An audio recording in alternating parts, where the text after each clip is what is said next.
Caitlin Clark, man, what the hell? 41, 7, and 12. Watching her play is an interesting experience, right? Because obviously the shooting is there. The shooting from 30 feet, 35 feet is there in people's faces. All due respect to Hailey Van Lith for going through that, coming out alive. That was tough because she was also, like, I saw people saying she was playing bad defense, and she wasn't. Well, she wasn't playing bad defense. It's just when somebody gets on a heater like that, there is nothing you can do.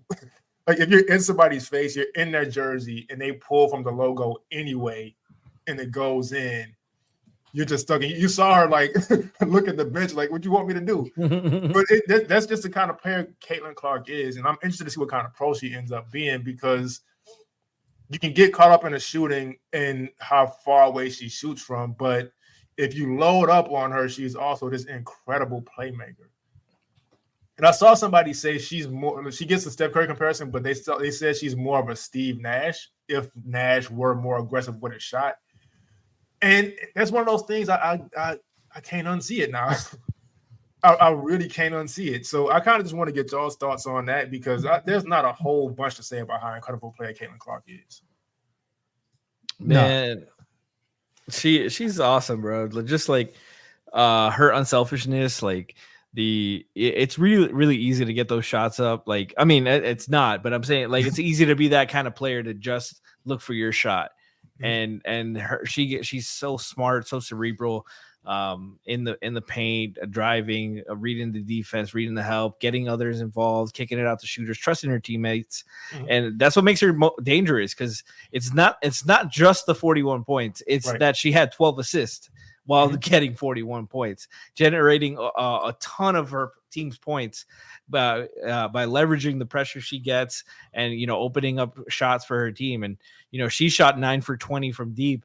But she gets to open up passing lanes, cutting lanes. And you mentioned Hailey Van Lith. Poor Hailey. She is 5'7". Caitlin is a legit 6 feet. And, like, you're giving up 5 inches of height there on a girl who's bigger, stronger than you, and, just dangerous as soon as she crosses the half court line. And, there's not a lot to be said. She's one of the GOATs. No, it's crazy just watching what women's basketball has become, realistically over the last, I'd say probably like 3-4 years since COVID in particular.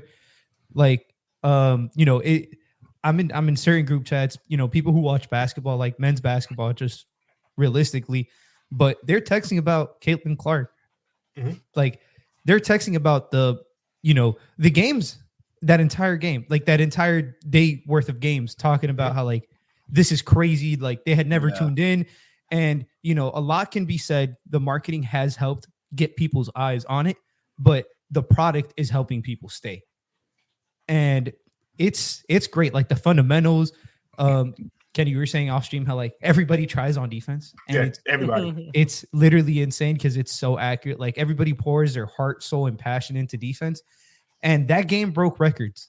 Most watched game, the LSU versus Iowa game, most watched game in women's college basketball history, 12.3 million viewers. Man. To put that into perspective, the average viewer count for the NBA Finals last year was 11.6. They had roughly 700,000 more viewers than the average NBA Finals last year. Like, and this was an Elite Eight game. This wasn't even the championship. Right. This was exactly. It was just a hype rematch of last year's championship, and they lived up to it. Like, what a game! Unfortunately, Angel Reese getting hurt put a damper into it, and you love to watch these kind of games without the injuries. Yeah. But that's sports. That's part of it, and shout out to Angel because she balled out and Flo J and everything. I'm just happy, I can, root again. Blame Kim Mulkey because it was her fault. Just like throw something else at her. Caitlin even said after the game she was like expecting Flo J excuse me, I'm sorry for mispronouncing. I was watching the game on mute. But she was expecting Flage to guard her because she had better size and athleticism to compete. Flage is 5'10". She can and a very good defender. Better. Yeah, very good, very physical, very strong, and matches up a lot better physically. And that's a lot of the battle defensively is just being able to match up comparatively size wise. And Kim was just like, I'm going to be conservative tonight, much like every other night of her life.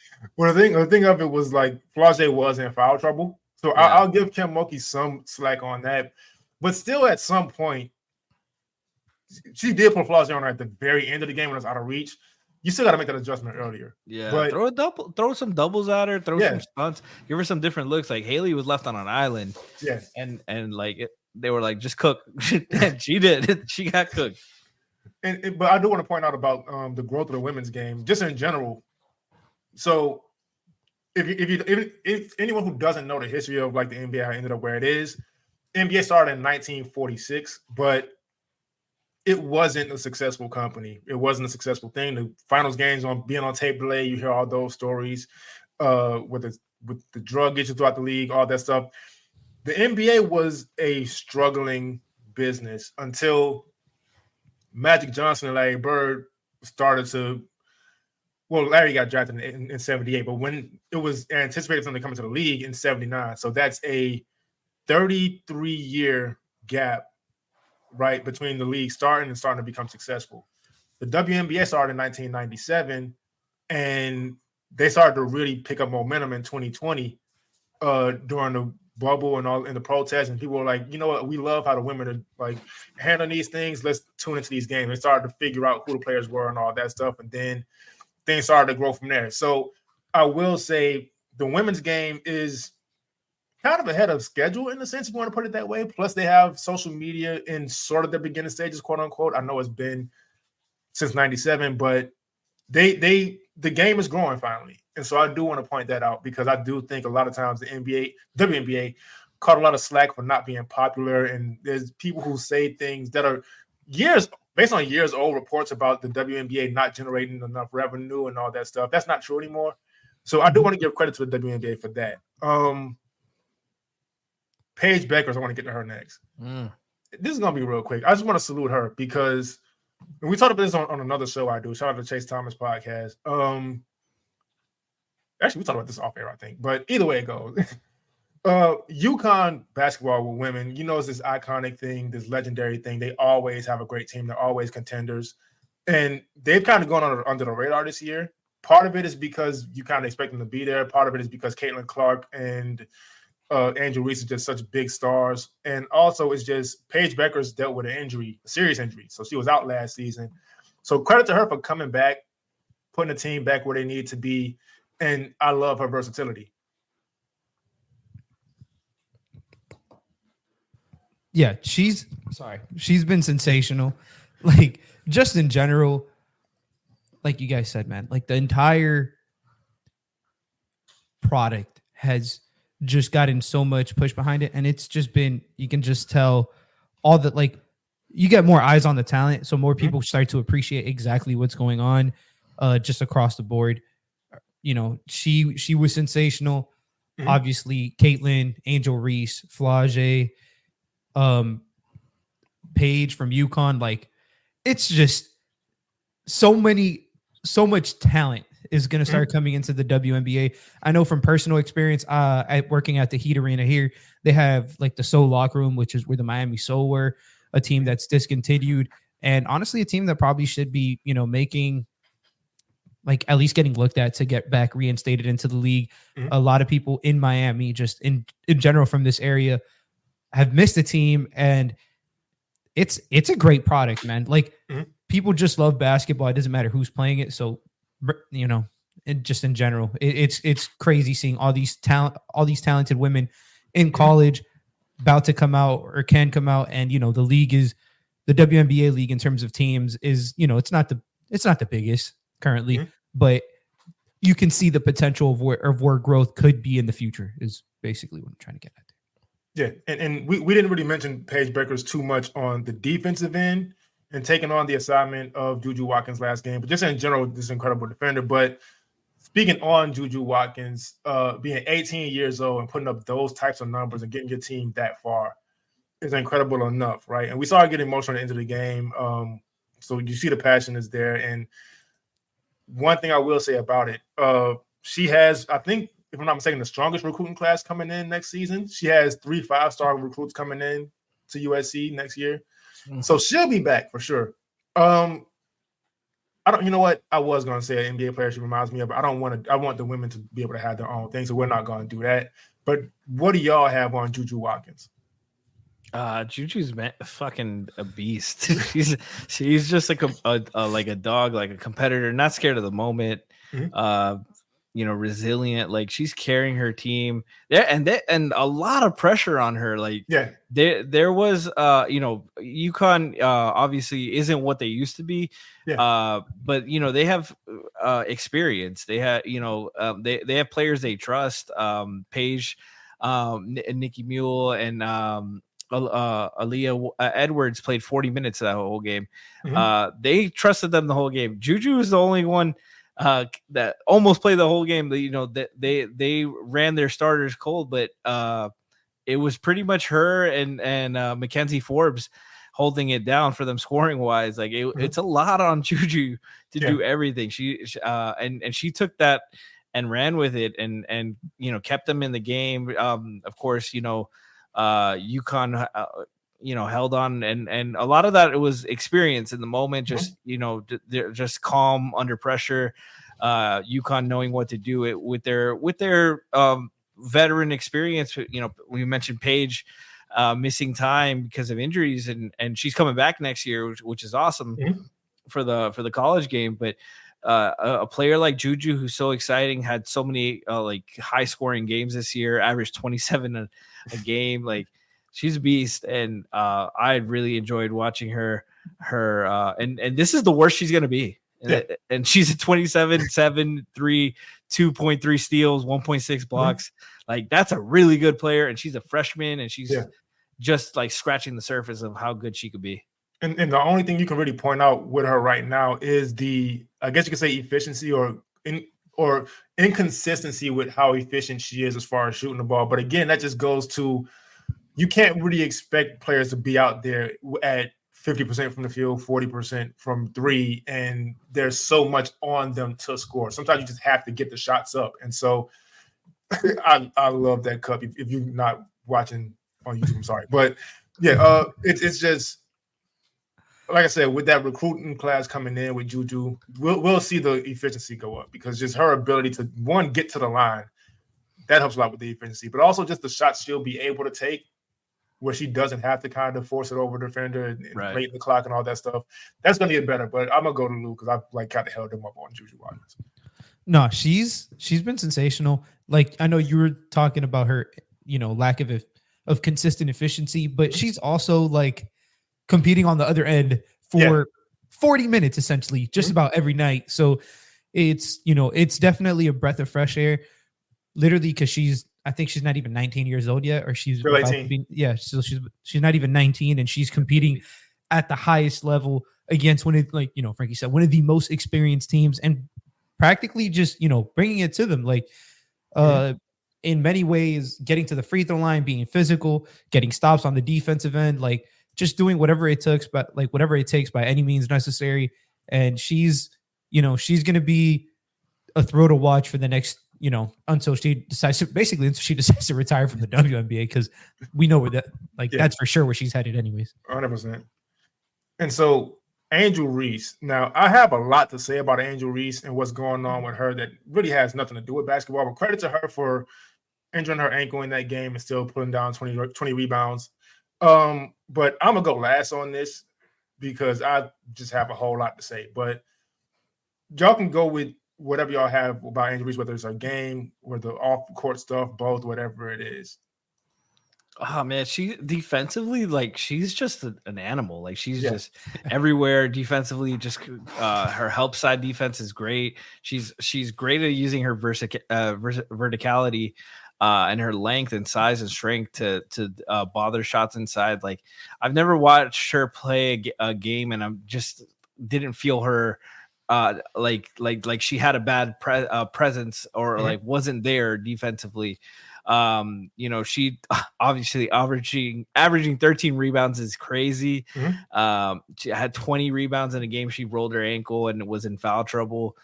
Just 10 offensive rebounds that game.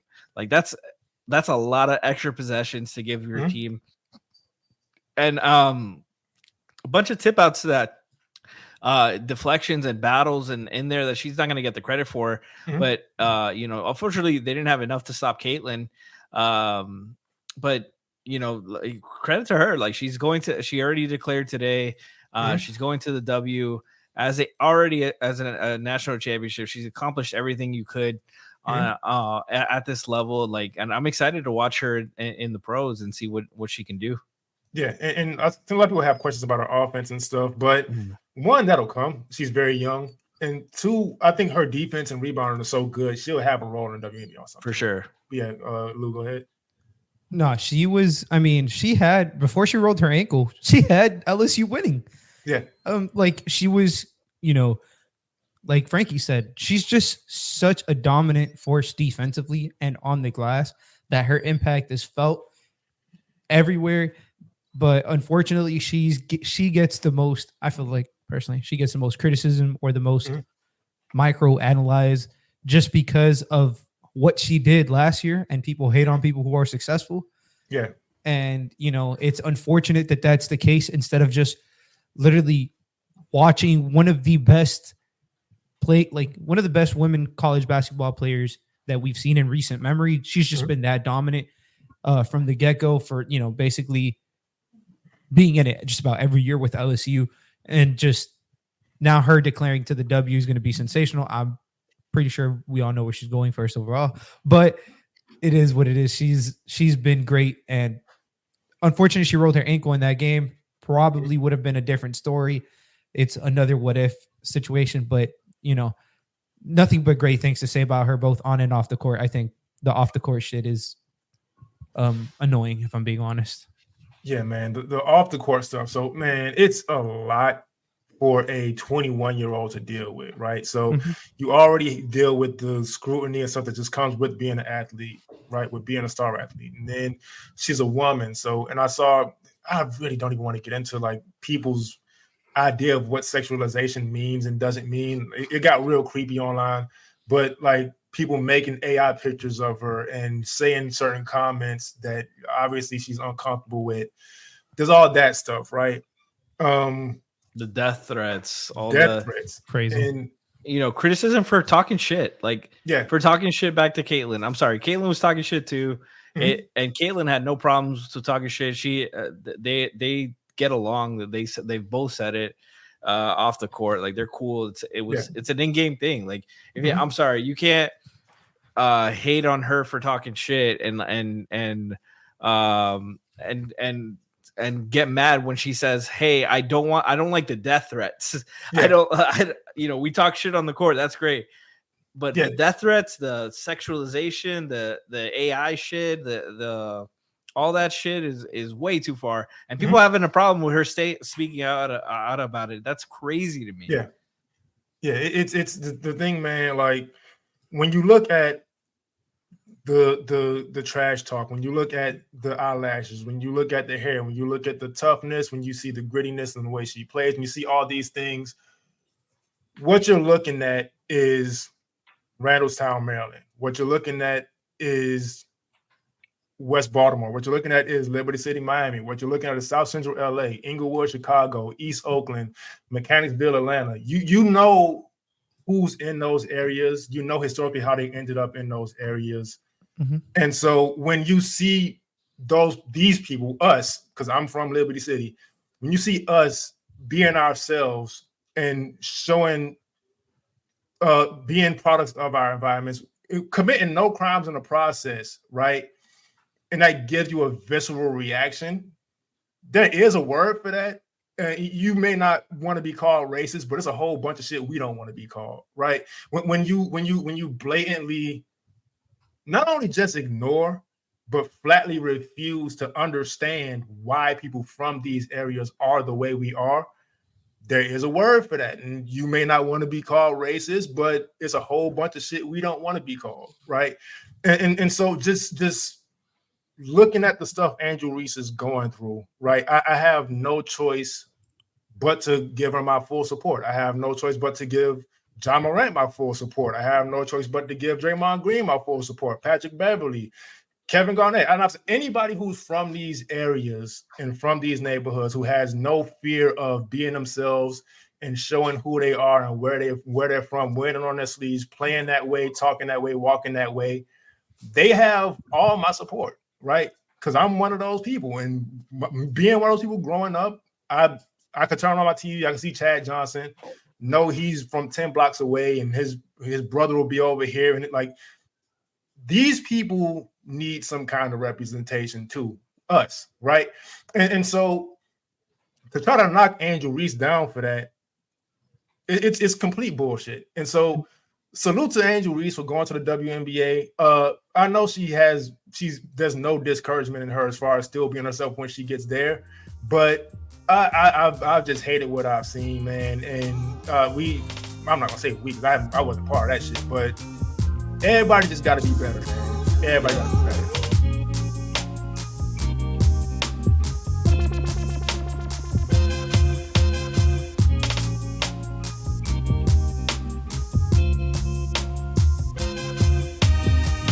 Thanks for tuning in to another episode of Playoff Foul. I don't know why I said it like the outro, but welcome to another episode of Playoff Foul. I was like, we're done? Yeah, I was like, yeah, that was quick. Welcome. Yeah, I got it. I was in my bag a little bit. I ain't gonna lie. I had to get out of it and be normal again.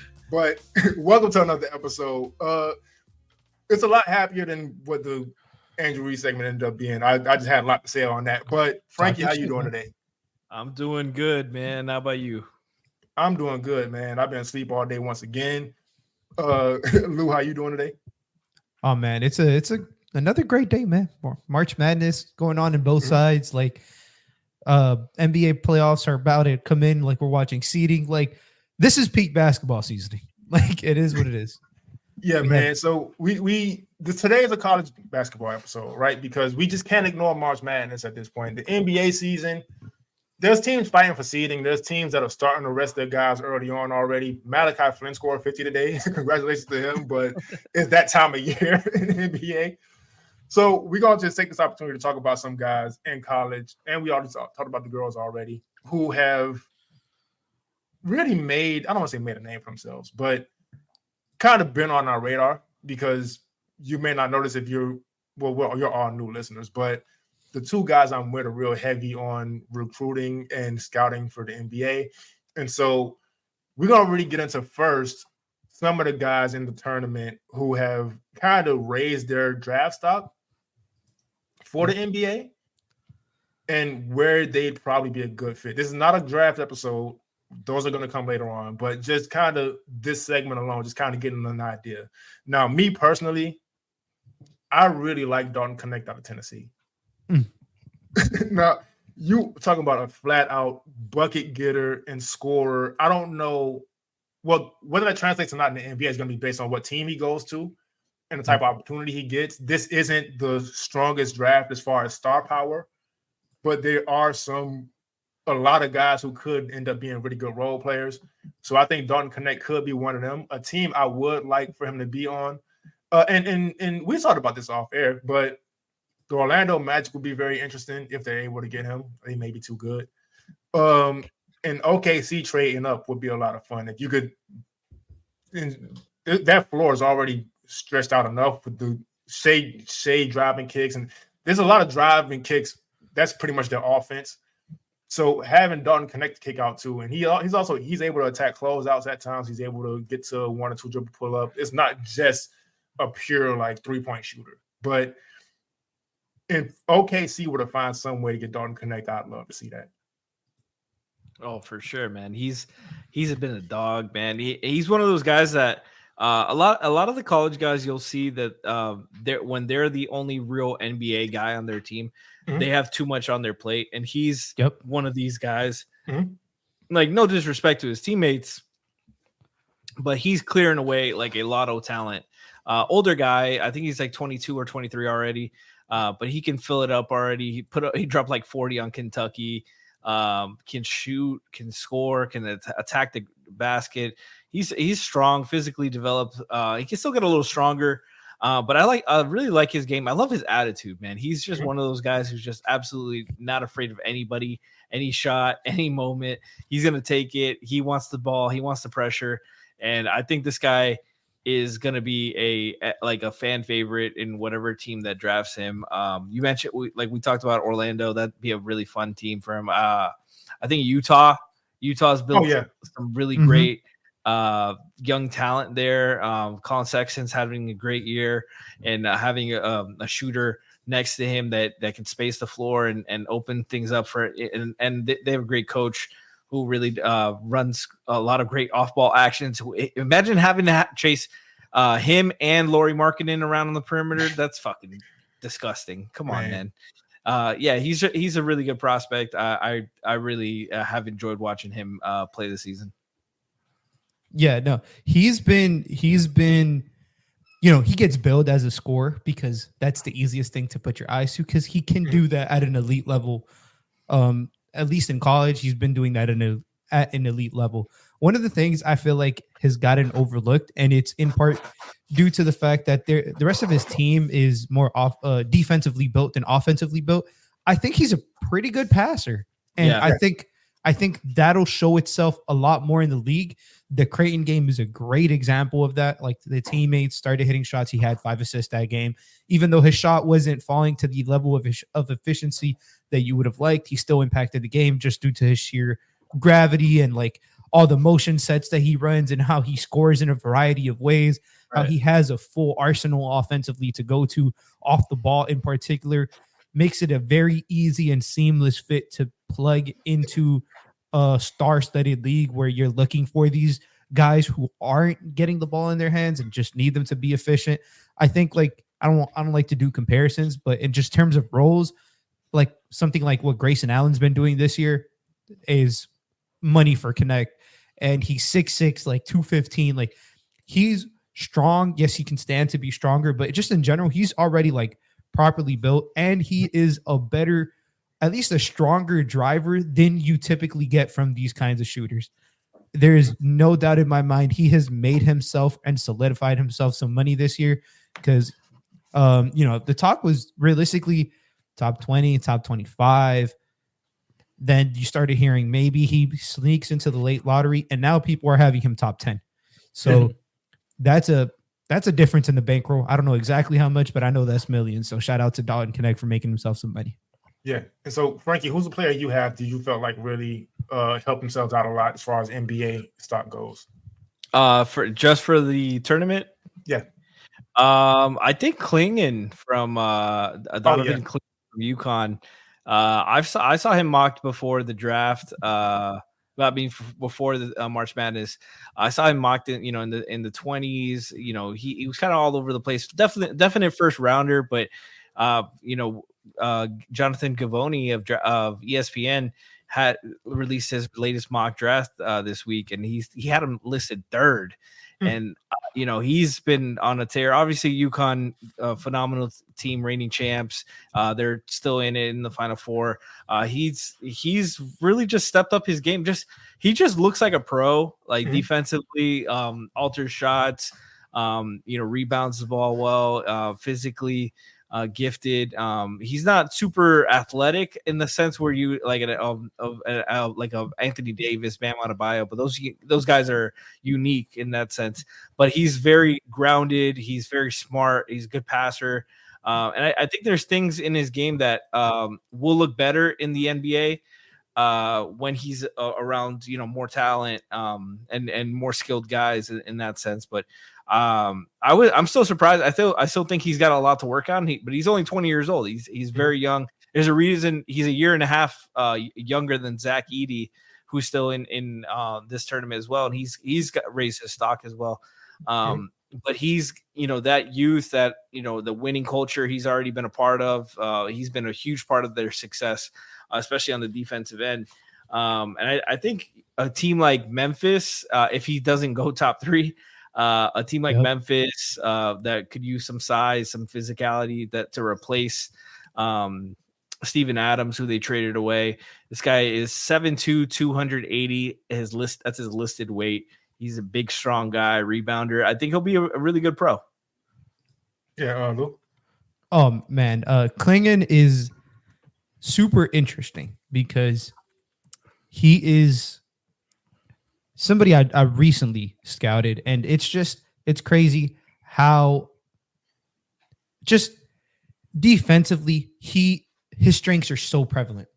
But the difference with him, and somebody we'll get to later, is for him being that big, he's not just a rim protector. And there's a huge, huge difference between rim protection and paint protection. Yeah. And Donovan Clingan is an elite rim protector, but he's also a damn near elite paint protector in general. Like, he guards and covers so much ground, and he doesn't foul. He's very, very smart. Sometimes a little too passive defensively, but it's just like, sometimes, when you see somebody that big, you want him to get to every shot, but it's just the IQ thing.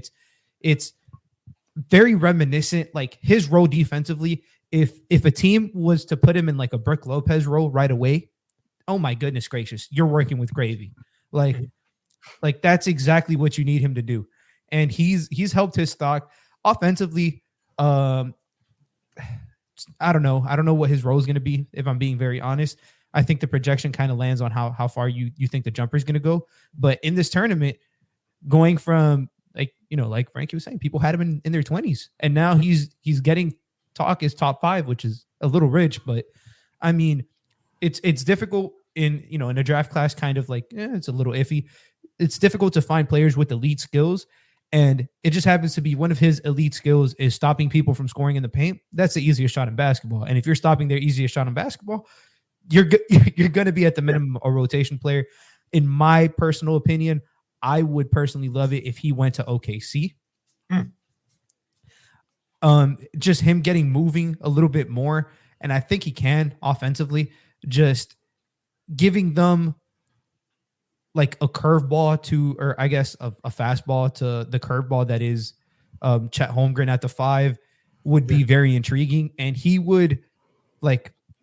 could play alongside Chet too, and just Chet can roam, and it'll just be crazy. So that's my dream fit for him. I think Memphis is, honestly, Memphis is probably my dream fit, but those are probably the 2 teams that I'd like for him to go to. Yeah, I was going to ask you, I'm not putting you on the spot because you know the stuff already, but just while you were talking, I just thought immediately about the idea of him and Chet playing together, like on the floor together, and that's just crazy to me. Like, because the thing about Donovan Clingan too, and I don't know what we haven't mentioned this just yet, he's not a bad passer at all. No. NBA teams are not going to just go to Donovan Clingan post-ups right away, absolutely as much as UConn does. But he's a smart basketball player. He's able to make these reads, and so if you do have Chet Holmgren roaming around, and not necessarily roaming around, they're going to be running plays and stuff, but you can figure out a way to make that offense work, and then defensively, you're just not getting in the paint. Right. Yeah, and it gives them the thing is, okay, so if OKC picks him, they got to be picking somewhere like 10-ish, whatever. In a draft class like this, 10 might be just a rotation player. Like, he doesn't need to be a starter. And to be honest, Clingan has had some injury concerns in terms of his ankle and like his foot stuff, and he's big, so that is a concern. It should be a concern for sure. But somebody who you don't have to give 30 minutes a game to, somebody you can give 20 minutes, 18 minutes starting off and just see how he goes. Big difference between when he started the year and now. Like I saw one UConn game from early in the year, and I was like, why is this guy getting talked about like this? And then the more games I've seen throughout the course of the year, he's just gotten his breath under him. He's gotten his in Spanish we call it la bomba. I don't know how to say it in his stamina, I guess. He's just gotten his flow. He's gotten back to his conditioning. That's the goddamn word. I'm sorry. He's gotten his conditioning to where it needs to be, and you can just tell how impactful he is and just how much better he makes everybody on that team look in terms of defense, even though some people don't need help. But we'll get to him later. Yeah, but just like he makes the defense work. Illinois shot 25 for 3. I mean 3 for 25, sorry, inside the paint. I mean inside the 2-point from 2-point range. Man. And out of those 3 makes, 2 were when Donovan Clingan was off the floor. So do with that as you will. It was ridiculous. And to put it in perspective, Illinois was like the second ranked offense in college basketball. Illinois was a barn burner offense. Like they would literally set the court on fire. And they, not just him, but in large part due to his impact, shut them down. That game, he had 5 blocks and 3 steals. Yeah, man. Along with 22 and 10. Just, I don't know, man. It's hard to see a world where he doesn't at least be serviceable defensively, but he's definitely made himself some money too. For sure. Yeah. And so now I got to go right back to you, Lou. Who's a player who you feel like really helped us start this? You're the draft guy. Who's the player? Man, I got a list of 4 players, but we're going to talk about one of them later. But realistically, if I had a gun to my head, which I hope I never do, but if I was forced to pick it's not a fun experience. Yeah. I don't even want to imagine it. But if I had to pick a player, honestly, I'm a pivot. Terrence Shannon Jr. Okay. Out of Illinois. I was gonna go with Grant Nelson. I got to give him his props because he's gonna make himself some fucking money. A guy that big, that athletic, that can handle weak side rim protector, like shoot the. I mean, I think he can shoot in the NBA. At least his free throw percentage tells me. But Terrence Shannon Jr., man, just a fucking bucket. Like realistically, his only bad game was against UConn, and we got to one of the reasons. We're gonna get to another reason later, but Terrence Shannon, I saw him against what he did to Iowa State, and oh my goodness gracious, he's one of the few players in college basketball history that makes more than 2 threes and attempts more than 7 free throws in a game. Just in general, like that's his game, and like a pure 3-level bucket getter. And one of the things that stands out to me, I know he's like 23 and like a senior. He's an NBA level athlete. He has burst. There was several times in that UConn game where he got past the first line of defense, and he was just met at the rim by Mr. Klingan there, and just somebody who before this was going 30s. I even saw him as low as like 40 something. There's no way in hell this man should be past 20, 25 at the most, because maybe his age, but like a pure bucket lefty, he can shoot the absolute shit out the ball, if I'm being very honest. And just somebody who in general averaged 23 a game this year in college for Illinois on 47, 36, 80 splits, got to the free throw line 9 times a game. Mm-hmm. Do we know how crazy that is in college? And, and maybe you're to say, yeah, he's doing it just offensively. During the tournament, he was everywhere on defense, at least off the ball, very good in lanes, averaged a block a game this year. Every time I watched them play, a fun fact was I watched them without knowing he was in the draft. I was just watching Illinois, and I was like, who the fuck is this guy? And then the more I saw, I was like, oh my God, like he just does certain things on the court that, just scream like at the minimum 6-man at the minimum. And for you to get somebody like that in the 20s and the 30s, because he's impactful off. Most of his damage is off the ball, by the way, just finding space, attacking closeouts. But he's not a bad. I don't know. I really like Terrence Shannon Jr. I think he's made himself some money. It's crazy because he is the same. Like when you look at the guys like older guys that are still in college, this guy Terrence Shannon being a 5th-year senior, he's the same. Yeah, he was in the same age as RJ Barrett, who's a 5th-year pro. Yeah. But no, I agree with you. He's shown a lot, and he's shown he's definitely an NBA pro. And at that level, like where you're getting guys in the second round, like a lot of teams will take flyers on young guys who were highly recruited and didn't pan out and fizzle out in the pros. Some teams will take a lottery, not a literal lottery pick, but a lottery ticket on an international guy. This guy's a very talented American. and he's good. He's a good player. He's the athleticism, the shooting, the free throw ability, and when you get to the NBA and you have more space and you're already a guy who can get to the line, can shoot the ball a little bit, and those kind of guys tend to pan out. So I'm very interested in seeing and what team he lands on. Obviously, that's one of the more important things, what team he lands on. You hope he gets to a good environment because he's got some off the court issues. Yeah. Personally, I know I didn't mention a team. I think a team like Cleveland would be licking their chops for a guy like this. Somebody who can play off the ball. He is a good enough defender off the ball and just provides a level of off-ball defense and just, I call it like pick sixes and stuff like that. But also, if Caris LeVert decides to leave, if we don't know what's going to happen with Donovan Mitchell, I'm not saying he will ever be Donovan Mitchell, but these are two guys that if they do leave or whatever happens, this guy can add a scoring punch to that team that would be needed. So Cleveland is probably, in my personal opinion, that's probably the team if I'm them, that's the guy I have circled so far.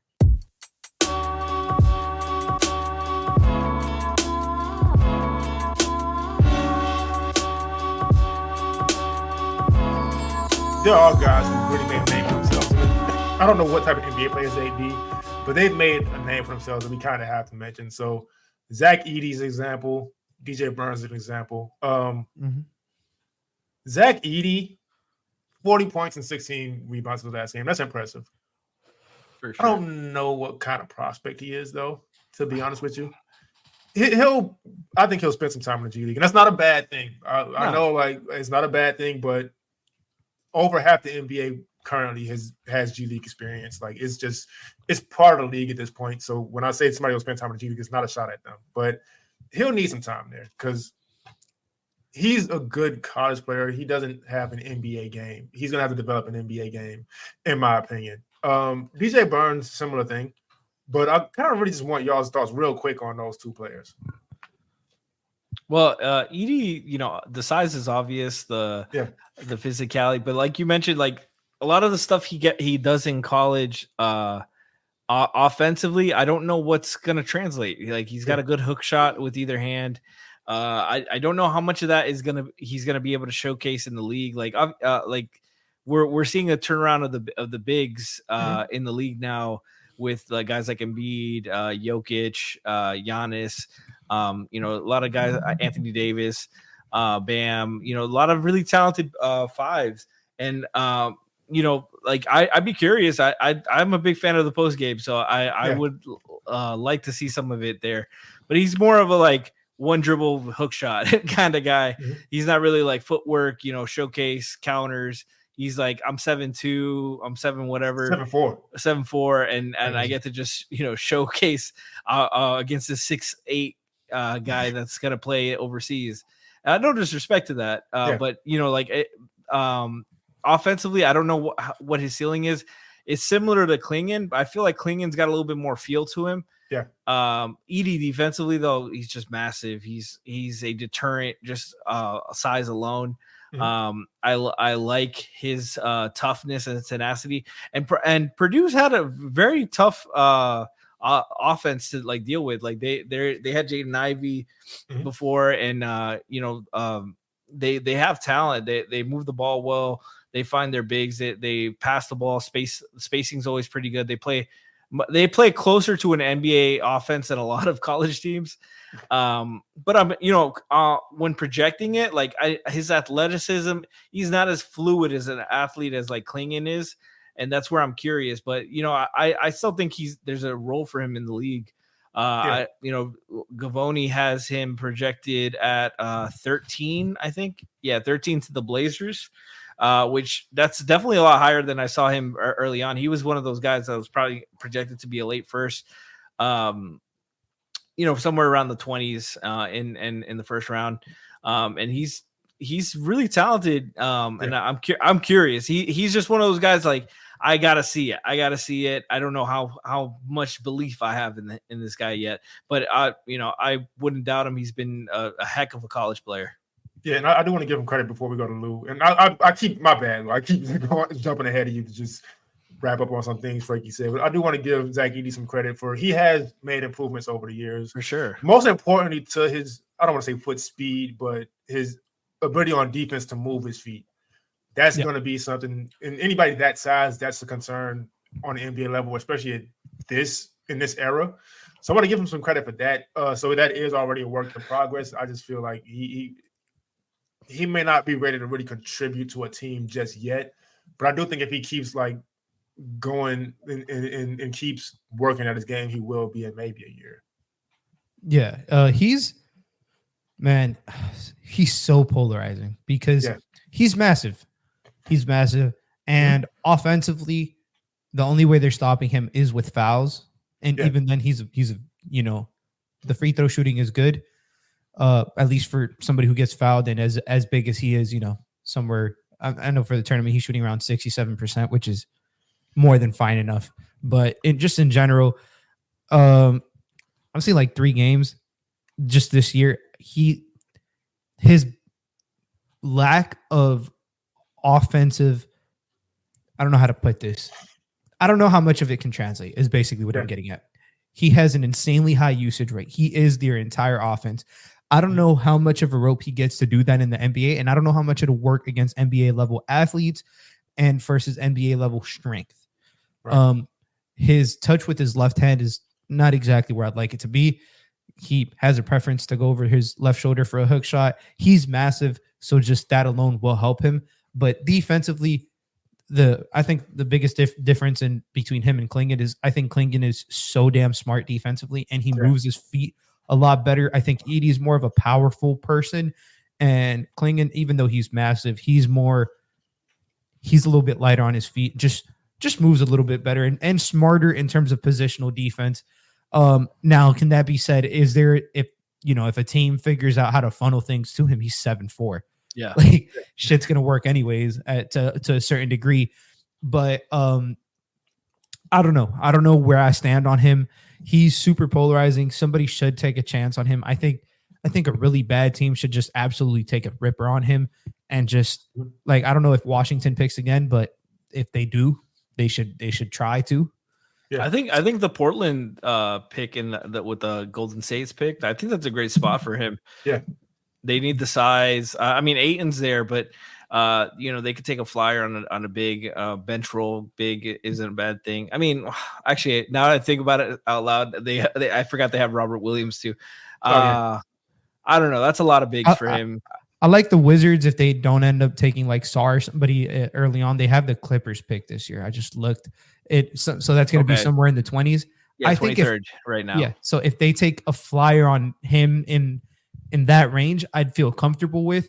But when you're talking lottery, and there is going to be, for somebody who's already a 4th-year player, there's going to be a learning curve to readjust his entire game into the NBA. I don't know how much it'll translate. I don't know how much leeway he'll get. He's not a bad passer by any means. He's not a great one either. Like, his biggest skill is his size. And I don't know. I have to see it to believe it in the NBA level, but it's not to say he's not skilled. It's just to say it's difficult to see what he's doing now translate. I got a spot for him that is kind of interesting. I'm curious to your thought. The Knicks, Hartenstein, I believe, is coming up on a free agent. And they could use the size. I think that's kind of interesting for them. They have the pick in the 20s to use. Yeah, Tom Thibodeau would probably love him, if I'm being very honest. Just old school big. Hook shot, hell yeah. Yeah. Brunson would adore him because he is, typically, people assume just because somebody's big, they know how to set a screen. That's not the fucking case. Oh, we know that. Hassan Whiteside. Yeah, we've seen that several times. But no, he's a really, really good screen setter. So, I mean, if his role offensively to provide space is to get people involved with off-ball screens, to get Brunson involved and just be an offensive rebounding guy, and they funnel everything to him, the Knicks are a team that likes to help strong side. Yeah, I could definitely see him work there. He gets to learn from Mitchell Robinson. We spoke, if Hartenstein leaves, which he probably will, just to get some more, money, most likely. I don't know if he will or not, but if that's the case, then yeah, absolutely. I can see I can see why the Knicks would take a flyer on a backup big like him.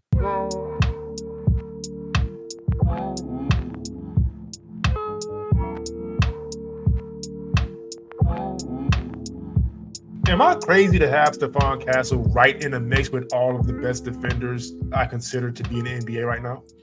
No. No. Fuck no. I'm gonna give y'all the floor on him because I know y'all are both very high on him.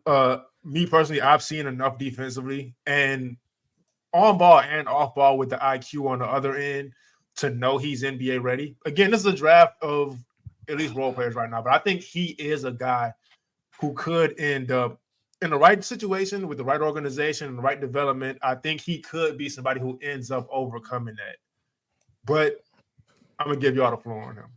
Go ahead, Lou. Oh man. Thank you, Frankie. Thank you for letting me go. No, we're talking about off air. He is my highest graded prospect right now. Mm-hmm. It's him and Topic, and Sar, the top three right now, but not a spoiler. But it's just he is. I'll put it like this. If he was on an NBA team in this playoff run, I would trust him with my life to guard the team's best point guard, shooting guard, small forward, and some force. That's how confident I am in this man to absolutely cause havoc defensively. How does he do it? He doesn't really foul. Some of the, he moves his feet. He contains drives. So fucking incredible. It helps that Klingan is down there, but he makes Klingan's job sometimes ridiculously easy. It's beautiful how they work together. If you were to pair him with any level of rim protection, it would just be a menace. And I think you would automatically, I think San Antonio should do whatever. I don't care where the fuck they pick. Hell yeah. San Antonio should put all the chips in on this kid. I don't give a damn about his shooting. I think to be honest, I think he can shoot at the next level. Mm-hmm. I don't think his shot looks horrible. It's gotten a lot better throughout the course of the year, but he just does so many things right on the floor. At the minimum, you have literally an A-tier role player. Think OG Anunoby type. Obviously not the same play style, but just that level of elite role player who is a connective passer. I think there's more to his off the dribble game than he showed because UConn has a really good team. Spencer's really good. Newman's really good. Obviously, they feed Klingan down low, so he doesn't really have that much space to operate down there. It's a lot of things that I feel are untapped with this kid. His strength, his build, everything. Sensational prospect. I would not be I saw him go 13th in a mock draft. Whoever takes this guy, I literally put a tweet out. Whatever GM takes Stephon Castle is going to get looked at in a couple years as one of the smartest GMs, just because there's no fucking way he misses. I will bet whatever it takes that there's no way that this guy is not in the league for 10 years and makes like 6 all NBA defensive teams. And I do want to point out, so with the defense, the thing that impresses me the most is him being a freshman still. Like the way he plays, you would think he's a junior or senior, but he's a freshman, and he already has that trait that I've talked about in previous episodes that great defenders have with being physical as a defender, but leveraging that physicality to not foul and playing those games with the physicality to really get into the offensive player's head and end up not fouling them, whether it's being on their hip when they drive and knowing they're going to get into you and just backing up at the right time or whatever the case may be. It's just he has those defensive intangibles that NBA players learn in their 4th or 5th year, and he has that as a college freshman. Yep, for sure. Stephon Castle, man, just defensively, he reminds me a lot of Drew Holiday. Yeah. And just the disruptiveness, the physicality, the size, he's a guard. He's like a combo guard that leans on the bigger end. But I would trust him to guard wings, and I'm sure as he gets stronger, he will be able to guard 3s and 4s comfortably. And his offensive game, like smart cutter, great in between game, finisher inside. Lou mentioned the spacing and the offense there with Klingan, and he still maneuvers the court well. I think the team that should be fighting, like he's projected 14 to the Lakers right now on Gavoni. That's crazy. I think the team that should go all in, Spurs is a great pick, But the team that would be scary is Philly. If you pair him with Maxey as the point of attack defender, with a guy who can space the floor, they can get out in transition, run together. That's a scary combo to deal with for the Eastern Conference. Stephon Castle at the point of attack, and then having to worry about if you manage to get past him, you got Embiid back there. No, yeah, that's terrifying. I think personally, there's no fucking way in hell this guy should be outside of the top 10. But it's we've seen crazier things. Yeah, we've seen crazier things. I'm looking at the top 10 too. If I'm being very, very honest, I think this is probably very high praise. I think he can change a franchise's culture. That doesn't mean I think he's going to be a franchise superstar. I think he can be a culture setter for a franchise. Tony Allen. Mm-hmm. Yeah. I think the team that should want somebody like him is Charlotte.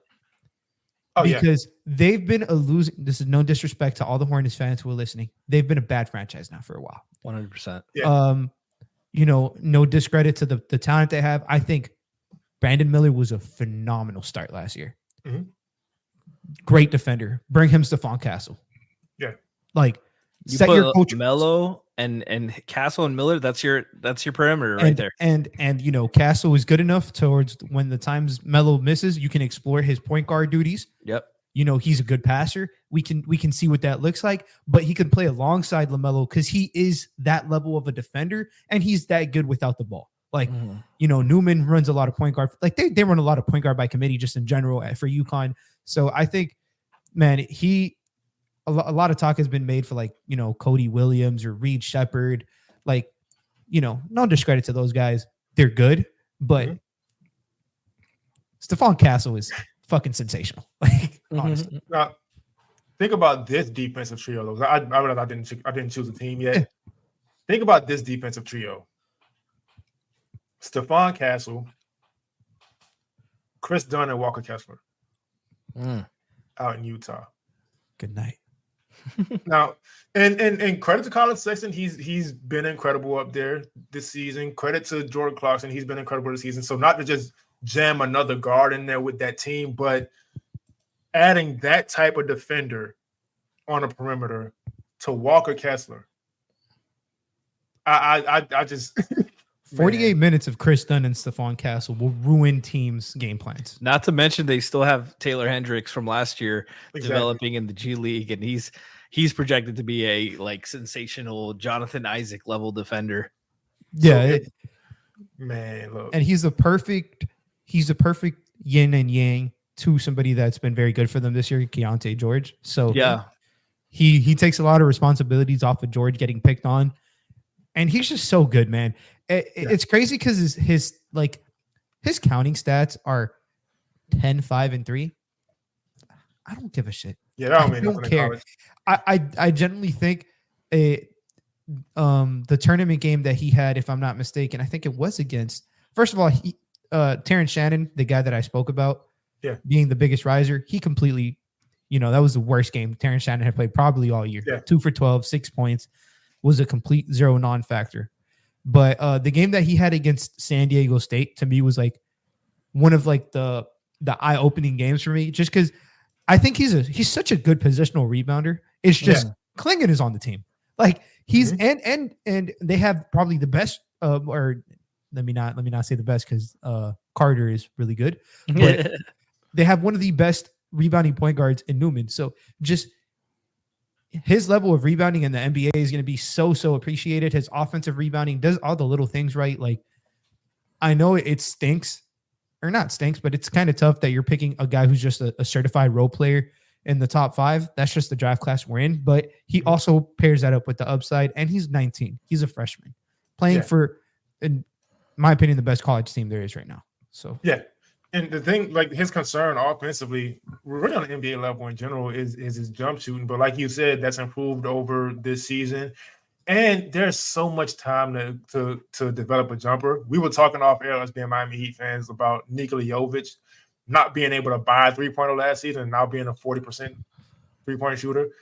I'm not going to sit here and say it's easy because nothing as an NBA player is easy, but developing a jumper isn't something that would necessarily concern me as far as drafting a player who's this good on the defensive end. Because the defense is the tough thing to get people to buy into. Yep. And to develop, because defense, a lot of it is so cerebral, and a lot of it is effort, and a lot of it is just it's being a great defender is a thankless job.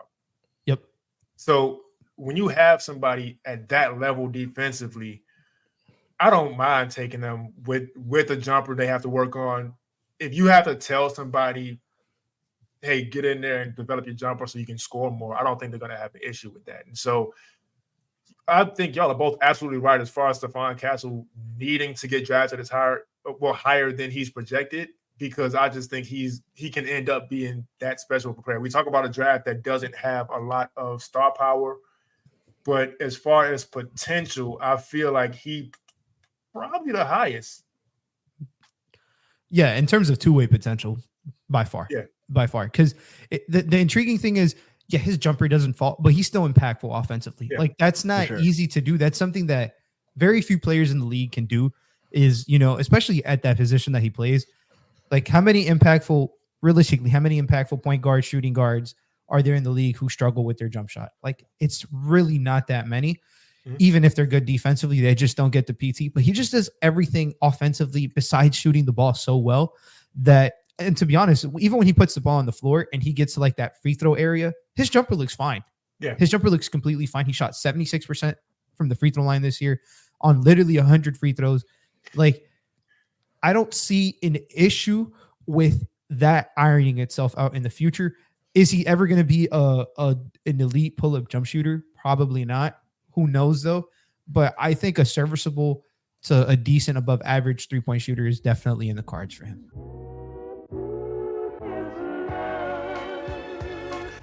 Thanks for tuning in to another episode of Playoff File. I'm Kenny. You can follow my social media if you want to, KennySpenceNBA. I don't care if you do, though. I want you to subscribe to Playoff File and follow Playoff File and just keep up with us, man. Frankie, where can they find you? Frankie G _ FRANKY G _ on Twitter. Lou, where can they find you? At Saucy Takes with no spaces, the Z at the end just follow me on Twitter. And if you like the music throughout, that's my brother Devin Spence. His Instagram is Black Glow Music. I'm not going to bother with the TikTok because that's going to probably end up getting banned anyway. And that being said, we'll see y'all next time.